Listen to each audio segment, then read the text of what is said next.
What is unusual for this time is the number of escorts, 6 warships and 2 support vessels.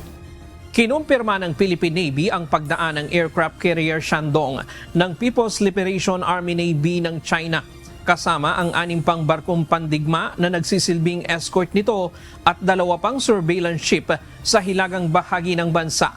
Alas 9 ng umaga nitong Martes namataan ang aircraft carrier Shandong CV-17 sa layong 2.23 nautical miles southwest ng Babuyan Island sa Cagayan.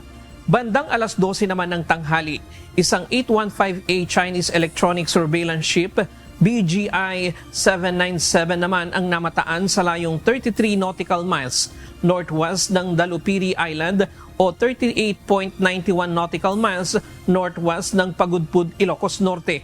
Ayon sa Philippine Navy, bagamat dati nang nakikitang dumadaan ng aircraft carrier sa archipelagic water ng bansa, ngunit ito ang unang pagkakataon na ganito karami at dumaan sa ganito kalapit ang aircraft carrier ng China sa baybayin ng bansa. As far as I know, yes. This is the first time that we've monitored that particular aircraft carrier that near to our coasts. Agad nag-deploy ng naval asset ang Naval Forces Northern Luzon para subaybayan ang mga warship at ni-radio challenge din ang mga ito. Hindi rin ito sumasagot sa radio challenge. While the normal procedure is for warship or foreign ships to reply, there are some instances na hindi sumasagot ang mga ito. This is one particular instance that the Shandong carrier battle did not give any reply. At the moment, it was challenged. Gayunman, isang normal naval operation aniya ang ginawa ng mga barko papunta sa isang partikular na lugar.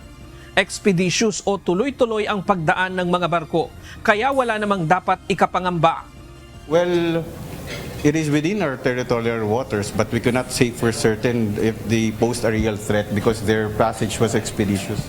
Inaasahan ng Philippine Navy ang pagdaan ng maraming barko sa lugar dahil ito ay isang maritime corridor, lalo pa ngayong mayroong isinasagawang balikatan exercise sa operational area ng Western Command at Northern Luzon Command. We expect a lot of vessels to transit that particular area, especially off the coast of the Babuyan Islands and the Lupiri Island because it's a recognized maritime corridor. With the Balikatan exercise ongoing, we also expect several key players to be there also to monitor the exercise. Huling na-monitor ng Philippine Navy ang aircraft carrier kagabi sa layong 180 nautical miles east ng Apari, Cagayan. Ryan Lacanlale, UNTV News and Rescue. Diyos ang aming sandigan, serbisyo publiko ang aming pinahahalagahan.